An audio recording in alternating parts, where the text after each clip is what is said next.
This show comes to you from the Art of Change Skills for Life. Visit www.artofchange.com to explore how you might grow your communication and leadership skills through workshops, coaching, and more.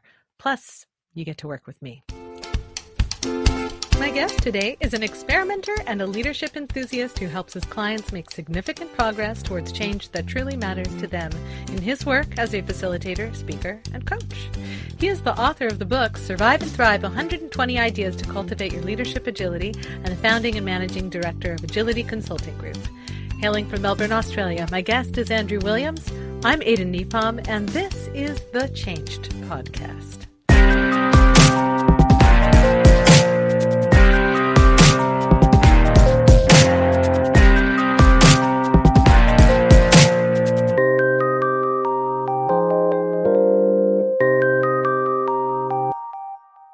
Well, thank you for being here today, Andrew. It's a pleasure, Aidan. I'm delighted to be here. We're a long way away from each other, but in today's world, I don't think that matters too much. Yeah. Melbourne, Australia. You know, I've never been there. Someday I would really like to visit Melbourne, but it might be a while. It might be a while, given current circumstances. You know, I'm getting to be a tourist in my own garden, and that's got value as well. Well, you live in a fabulous part of the world. I've been to Portland, and it's a wonderful place. So that's not a bad place to be if you can't travel too much. Yeah, it's not too bad. Well, Andrew, tell me a little bit about what you do, or tell the podcast fans a little bit what you do.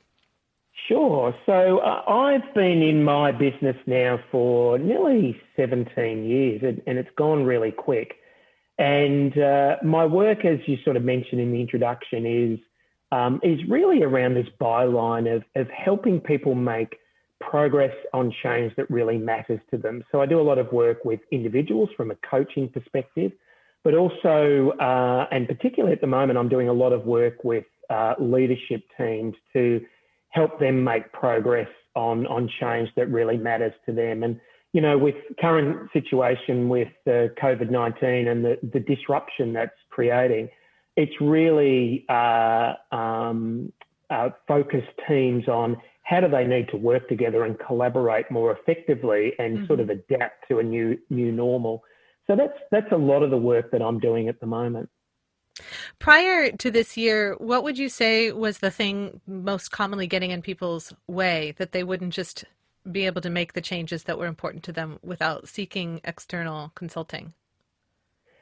I guess from an individual perspective, it's this, the thing that they struggle the most with is that they might start something, but they don't have that resilience or perseverance to continue it. So they sort of find a way of, this is too clunky, I'm not good at it, I'm not meant to be good at it.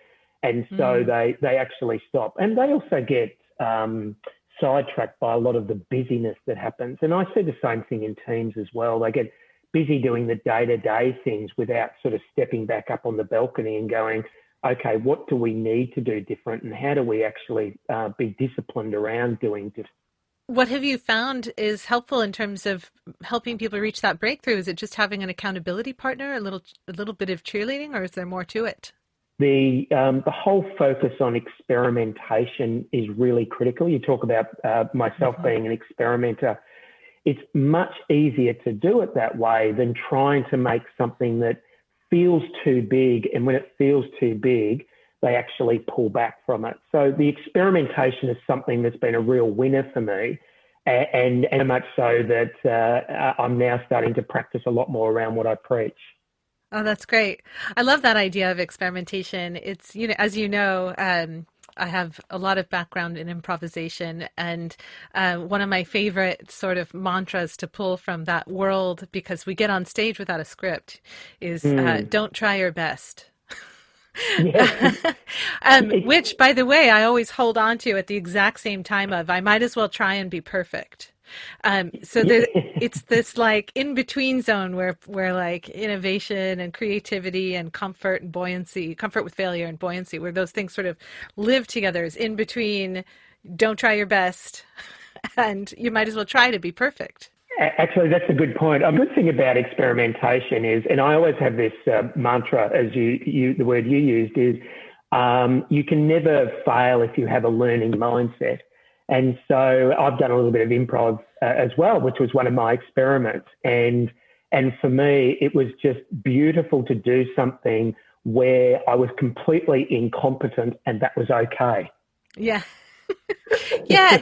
I mean, really, how many areas of our life do we give ourselves permission to be completely incompetent and have it be okay? So I think it makes a ton of sense if you want people to, and, you know, I think this is something we share in common. When you want people to work differently together on their teams or to innovate, there has to be a place where you give yourself permission to not be totally competent and to Oh, be in that prime place of learning something new.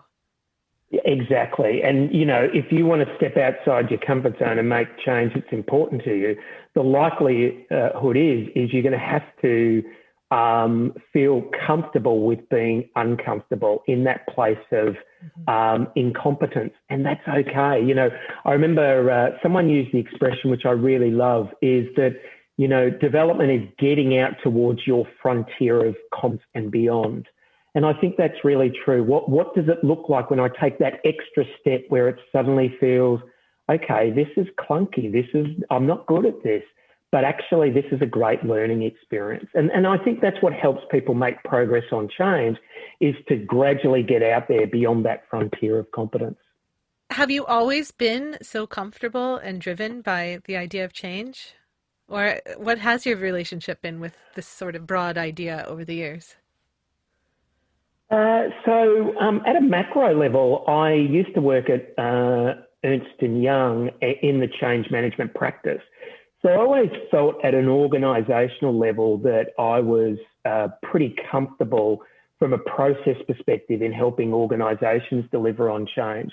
But to be honest, I probably wasn't great in my own sort of journey on change. And even for someone like myself who lives in this world, that the change is easy. You know, I can see habits or things that I wanted to make progress on that, you know, I wasn't making progress on. And it gives me empathy when I work with my clients that the change is actually not easy. But what you do need, and you'll know this, is you need to be optimistic around it. There needs to be a willingness that you can do it. Being that optimist around change. You're talking about, you know, the importance of belief. You have to believe in your ability to complete the mission, so to speak, to go on the journey and come out better for it. And I think that's a key element to whether or not you're going to have this resistant journey where you fight, negotiate, and slide back, or you just keep plodding forward and enjoying the ride as you go along. Yes. Look, one of the things I think that's been important to me, and it's a realisation, it's two things. One, I've been fairly intentional over my life around the diversity of experiences. And I think the more diverse your experiences are, the easier it is to cope with change, because diversity of experience by its very nature is about change. So that's been great. You know, I've lived in different parts of the world. I've set up businesses. I've, you know, moved, had different careers, etc. But the second thing is, and this has been a really powerful thing for me, is recognizing that people don't actually resist change. They resist the loss associated with the change. Mm. And I think when people come to terms and recognize what's at stake from a loss perspective, I think it's easier to then navigate that change. So, you know, loss could be status or power or the familiarity of working on a particular project. Think about what's at stake from a loss perspective as opposed to getting to think about what's happening from the change perspective. That's interesting. So it sounds like you would suggest that it might be helpful to make room for a little bit of that grief that comes up with loss, the similarities between that change, the arc of how we think about a change we might be going through, and the arc of how we process grief, that there may actually be a benefit there to spending some time thinking about the loss aspect. Absolutely. I mean, we think about that in our personal life. When a relationship changes, we go through the loss of that, and that is no different from an organisational perspective. Is that I use the term that we need to help people to speak to the loss that they're experiencing, and so I don't know about you, but I've heard corporate people say, I want my people on the train, get off the platform, otherwise they get left behind, without recognising that the people are experiencing loss and different losses for different people. And so we need to help people, to use your word, grieve that loss, speak to that loss, acknowledge that loss, and help them move through that, as we would do for a friend who'd had a relationship breakdown or maybe lost their job. Yeah, that's super intriguing. When I reflect back on different phases that I've gone through, sometimes that's been more needed than others. It's a very interesting concept. I want to chew on it more. Yeah, look, it's a good point. And I think that the one point I would add to that is it doesn't matter whether change is positive or negative.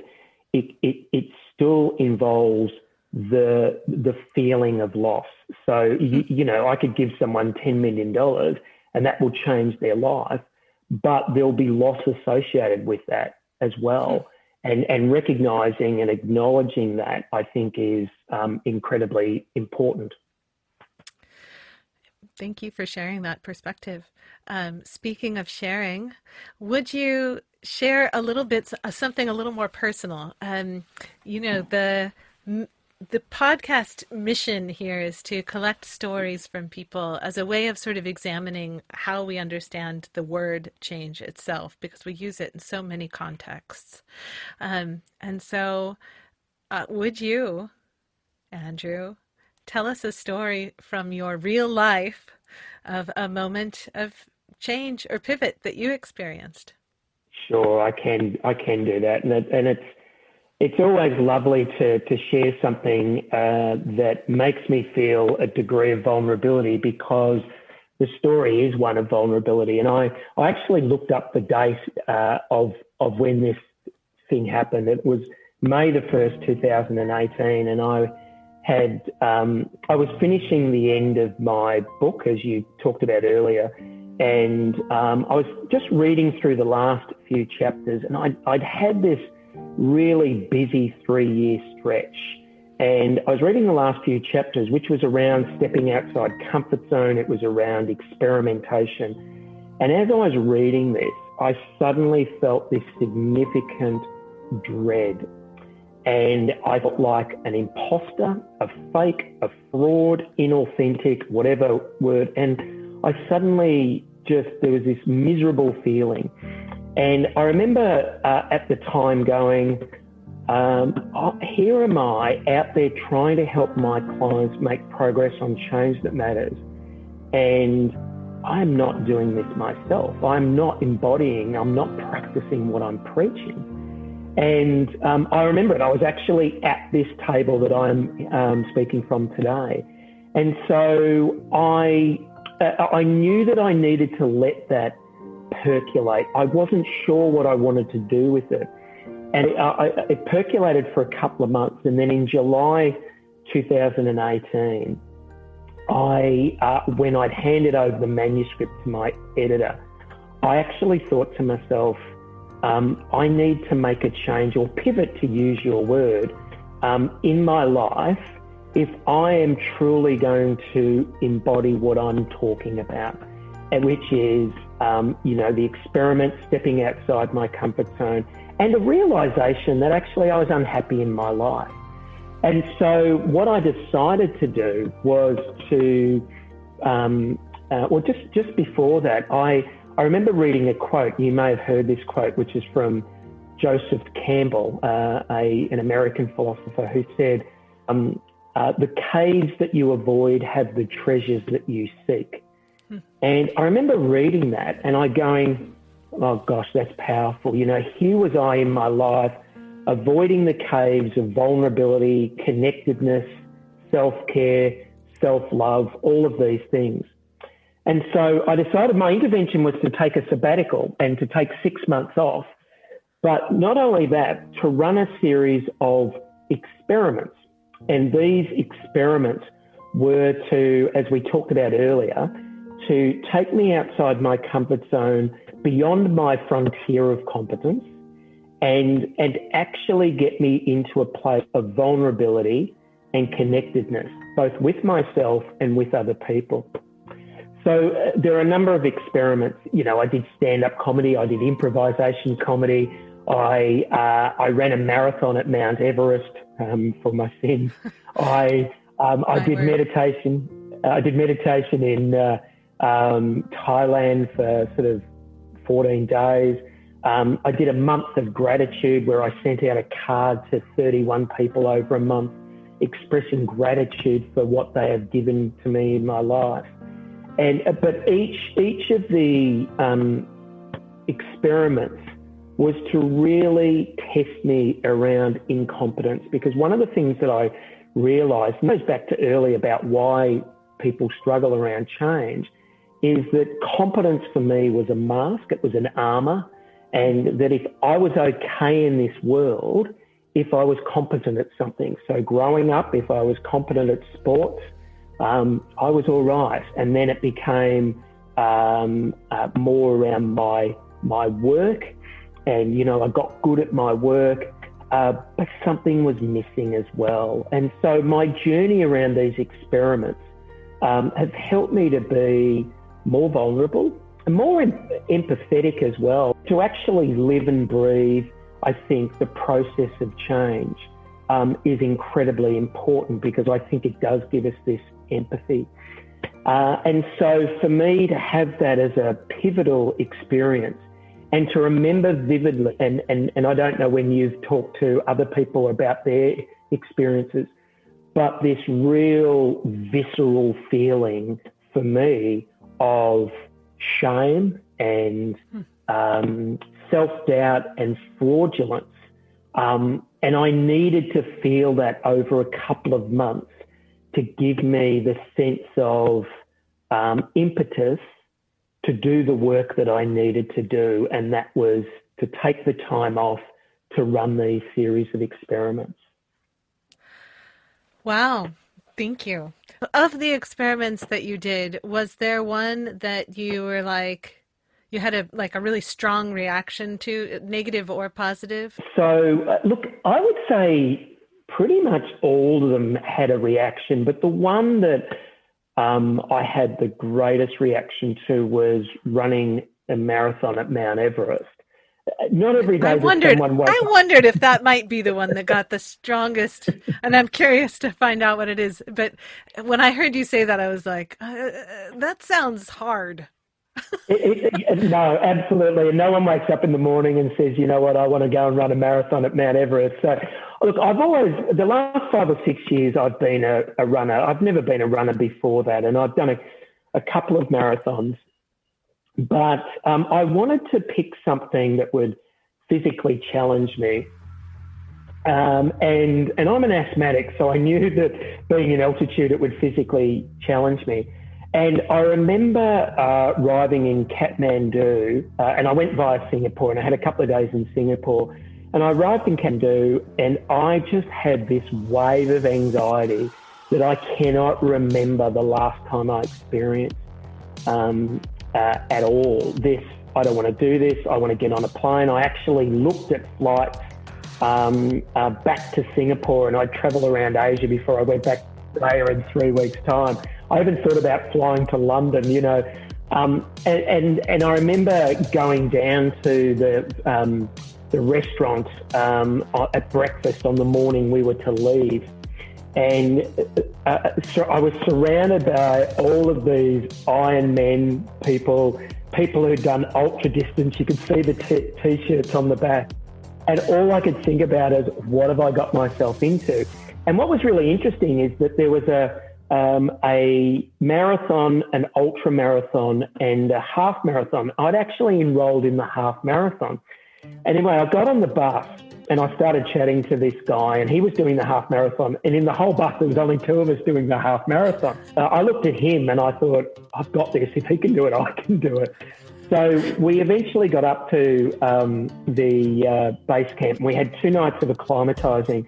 The problem for me in that was that I had a sleeping bag that would have been perfect for an American summer, but not great for -15 temperature because where the half marathon started was in this beautiful spot of Dingboche, where I would have had, big blankets and all of that. So I always knew I was going to be warm, but not up the top. So it didn't start good. And then they told us the statistics that the 3 people won't finish this race. Broken ankles, broken collarbones,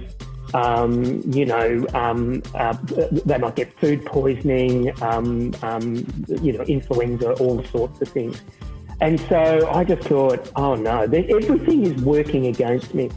But I remember starting it, and you start at like 7 in the morning, it's -7, you're at 5,400 metres. And for me, all I wanted to do was to run this marathon in about 10 hours. If I could do that, I was okay.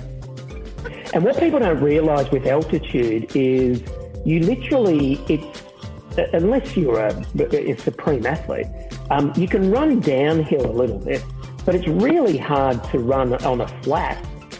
And up a hill, it's impossible. But what I learned from this is that I did it, and I survived it, and it was about 9 hours and 20 minutes. But the thing I learned is that even though I had this enormous anxiety, I knew when I started the race that I could do it. So it goes back to that change before around feeling positive. I felt vulnerable that I might fail. But what I thought was, I went back to my own teaching, which is 1 foot in front of the other, just keep moving forward. No matter how hard it feels, if you keep moving forward, and I often use the expression, nudging the system forward. For me, I remember at times I'd gone for 7.5 hours or 8 hours. It was starting to get a little bit towards dusk. It was getting cooler again. And I had about 5Ks to go, and all I could see, and I was exhausted. I'd hardly eaten, and all I could think about was just keep moving forward. And for me, that is my motto now is, yes, I've got to look back and reflect, but for me, there is an element of no matter how tough something is, just keep moving forward. And the feeling at the end, maybe not right at the end because I did collapse, but the feeling I think when I finished it and had some time to reflect on it was just super proud. I don't often think we give ourselves space to go, yeah, I did that and I'm proud of that. And we should be able to, and you'll know this in your work, celebrating success is an important part of the change process. And for me, looking at those small breadcrumbs that suggest, hey, I'm making progress here, you have to celebrate that. You have to reinforce that. And I think with teams, we need to get better at that as well as we make change. So there's an example of something that had a visceral reaction to me. I love that. That story is so vivid as well. It's just, and it's relatable for me. I put myself through doing a triathlon as a non-athlete. And what's cool about it is I can say I finished the Cap Texas triathlon in 100-degree heat. I can say that. Yep. And what people hear when I say that is different than the richness of experience that I associate with that story. And it's really easy to breeze past what people hear when you say, I ran a marathon at Mount Everest. But it sounds like you actually took the time to go, yeah, I definitely did that. And I'm proud of it. Because it would be easy, and I think some people fall into this trap with other changes in their lives. It's easy to think about the journey that you were on, the difficult parts, the challenges, and just get caught up in that and think that that's what that sentence means. It means I had all these hardships. But actually, there's all this triumph as well. So the story is so vivid and the takeaway is so lovely. Thank you for sharing that. That's a pleasure. Look, just as a side note to that, as an experiment, even though it was quite a big experiment, what I wanted to do during it and afterwards was just watch the level of anxiety and the level of feeling incompetent, because that was the thing I wanted to bring to the surface, to go, it's okay when I'm in a room of people who look like they've been doing this for years, and not compare myself too much, but actually go, I'm okay, and to accept that I'm on my own journey. And because I think we do that a lot. I did it on the bus with this guy, Philip. I thought, well, I've got you. I've done more running than you. I think that's a natural tendency to compare ourselves. Yes. But it's interesting that at some level it helps us and hinders us. And so what I wanted to do on the day was to really focus on, this was my journey, regardless of how long it took. And I think that that's really important. And Carol Dweck talks about this in Growth Mindset. Never compare yourself to somebody else, because you'll fail before you start. Actually, what you should do is, if you feel you're a 5 out of 10, how do you get to a 6 out of 10? And then how do you get to a 7 out of 10? Not aim to be a 10 out of 10 straight away. I wonder, when it comes to that feeling of anxiety and difficulty and challenge, how do you know if you're pushing yourself for benefit, or if you're pushing yourself for the sake of being somebody who pushes themselves? And does that make sense? Like, there's nuance there. It's like, sometimes our body tells us stuff that we ignore because we want to accomplish something. And it's important to listen to the body, I think. I believe deeply that when we ignore the signals that our body gives us, that there are consequences down the road. But there's a balance to be struck, because if all you do is listen to the hesitation, you're missing out on so much. So there's like a place, there's like a sweet spot. How do you find that? Yeah. Look, the point that I think about there is, I go back to purpose. So, whenever you're experimenting, it has to be purposeful, not necessarily driven by outcome or goal, but driven by purpose and learning. And so, if I park the physical challenge, and you're right, I mean, do I want to suddenly do an ultra marathon at Mount Everest? No, probably not. But for me, I think a lot of changes around the interpersonal risk that we take, the emotional risk. It has to be safe to learn. Well, there's already so much richness and some lovely takeaways in our conversation already. But as we're bringing things to a close, is there anything that you'd really like to leave people with today? So just two things. Look, firstly, if you're interested in my journey, you can go to my website, cultivateagility.com, which has my blog around these experiments and what I've learnt from them. You mentioned my book there, Survive and Thrive. So, it's about how do we help people make progress on their leadership practice, particularly in times that are much more disruptive. And the third area, I think, and particularly with COVID and the work that's happening, is if you're leading a team or part of a team, think about how you can experiment within your own teams to make progress. And, very quickly, we've seen that there's enormous amount of innovation during this time of disruption.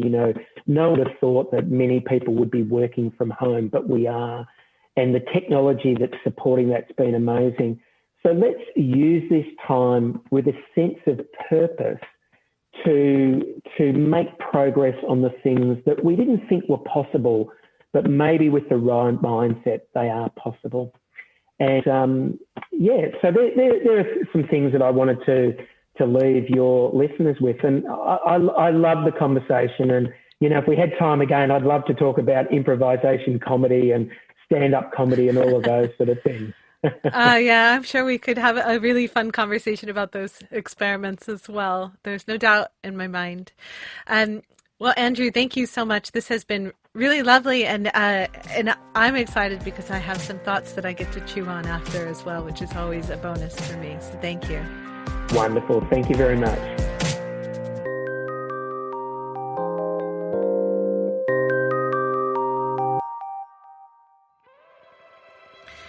I think that Andrew's perspective that experiencing change involves some degree of processing loss is a particularly profound idea, and I'll be chewing on that for some time. I often share this model when I talk about getting out of the limbo of your old patterns, thoughts, and behaviors that are no longer serving you, as having to climb a mountain of discomfort before you finally get to the peak of discovery. But for many people, even though there are better horizons ahead, they end up sliding back down to comfort town before they reach the top. The fear of plunging to sudden doom is too great, despite that discomfort isn't necessarily an indicator that actual danger is afoot. I wonder if taking a moment to pause, as Andrew suggests, to acknowledge the loss of what was previously comfortable and familiar, could be the additional weight in your pack that if you were to shed it, would allow you the resourcefulness and energy needed to crest the top of something better. Perhaps you could ask yourself, what is the loss that I need to process to get up this hill? Visit thechangepodcast.com where you'll find the show notes for this episode, links to Andrew, his book, and more. If you have thoughts, questions, insights, or stories to share, send me an email to info@artofchange.com. Thank you for listening to The Changed Podcast. I'm Aidan Nepom, and I wish you the kind of experiences in life you're excited to tell stories about.